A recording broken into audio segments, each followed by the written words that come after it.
ಸುವಾರ್ತೆ ಅಂದ್ರೆ ಏನು? ಸುವಾರ್ತೆ ಅಂದ್ರೆ ಮನುಷ್ಯರಾಗಿರುವ ನಾವು ಪಾಪಿಗಳು, ನಮ್ಮ ಪಾಪದ ಪರಿಹಾರಕ್ಕಾಗಿ ದೇವರ ಕುಮಾರನು ಯೇಸುವಿನ ಹೆಸರಿನಲ್ಲಿ ಈ ಲೋಕದಲ್ಲಿ ಮನುಷ್ಯನಾಗಿ ಕಾಣಿಸಿಕೊಂಡನು. ಆತನು ಈ ಲೋಕದಲ್ಲಿ ಇದ್ದು ಸೇವೆ ಮಾಡಿ ನಂತರ ಶಿಲುಬೆಯ ಪಾಡಿಗೆ ತನ್ನನ್ನು ಒಪ್ಪಿಸಿಕೊಟ್ಟನು. ನಮ್ಮ ಪಾಪಗಳಿಗಾಗಿ ತಾನು ಶಿಲುಬೆಯಲ್ಲಿ ಗಾಯಪಟ್ಟು, ನಮ್ಮ ಶಾಪಗಳಿಗಾಗಿ ಶಿಲುಬೆಯಲ್ಲಿ ತಾನು ತೂಗು ಹಾಕಲ್ಪಟ್ಟು, ನಮಗಾಗಿ ಬಾಧೆಪಟ್ಟು ಶಿಲುಬೆಯಲ್ಲಿ ತಾನು ಮರಣವನ್ನು ಹೊಂದಿದನು. ಮತ್ತೆ ಮರಣವನ್ನ ಜಯಿಸಿ ಮೂರನೆಯ ದಿವಸದಲ್ಲಿ ಜೀವಂತವಾಗಿ ಎದ್ದು ಬಂದು ಈಗ ತಂದೆಯಾದ ದೇವರ ಬಲಗಡೆಯಲ್ಲಿ ಆತನ ಆಸೀನನಾಗಿದ್ದಾನೆ. ನನ್ನನ್ನು ಕರೆದೊಯ್ಯುವುದಕ್ಕೆ ಆತನ ಮತ್ತೆ ಬರುತ್ತಾನೆ.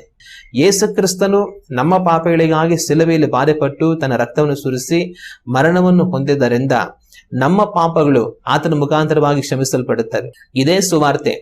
ಇದನ್ನ ನಾವು ನಂಬಿ ದೀಕ್ಷಾ ಸ್ನಾನವನ್ನು ಮಾಡಿಸಿಕೊಳ್ಳುವಾಗ ರಕ್ಷಣೆಯನ್ನು ಹೊಂದಿಕೊಳ್ಳುತ್ತೇವೆ. ಪೂರ್ಣ ಸಂದೇಶವನ್ನು ಕೇಳಲು ಈ ವಿಡಿಯೋ ಕೆಳಗಿನ ಲಿಂಕ್ ಕ್ಲಿಕ್ ಮಾಡಿ ವಾಕ್ಯ ಸಂದೇಶವನ್ನು ವೀಕ್ಷಿಸಿ.